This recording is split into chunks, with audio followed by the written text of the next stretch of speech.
11 తారీఖు నాడు ఎన్నిక ఉన్నది మీకు తెలుసు. ఈ ఎన్నిక ఎవరెవల మధ్యలో జరుగుతుంది అంటే 2 ఏళ్ల కిందట ఇగో మీకు మీ ఎమ్మెల్యే గారు బాండ్ పేపర్ రాసిచ్చిండు.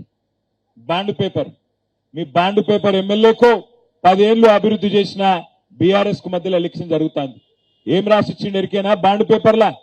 ఇగో మీ ఎమ్మెల్యే గారు రాసిచ్చిందే, ఇది నాది కాదు, నేను తెచ్చుకున్న ఇయ్యాలని. ఏం రాసిండు అని ఏం రాసిండంటే, నా పేరు ఆది శ్రీనివాస్ గోవిందు, నా వయస్సు 58 సంవత్సరాలు, నేను రుద్రంగి వాస్తవ్యుణ్ణి, కాంగ్రెస్ పార్టీ నుంచి అభ్యర్థిగా పోటీ చేస్తున్నా.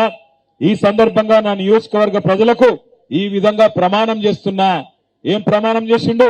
ఎన్నికల్లో గెలిచిన తర్వాత కాంగ్రెస్ పార్టీ ప్రకటించిన 6 గ్యారంటీలను 100 రోజుల్లో నేను ఖచ్చితంగా అమలు చేస్తాను. బాండ్ పేపర్ మీద రాసిచ్చిండు. మరి అమలు అయినాయా? అన్ని ఒకటన్నా అయిందా?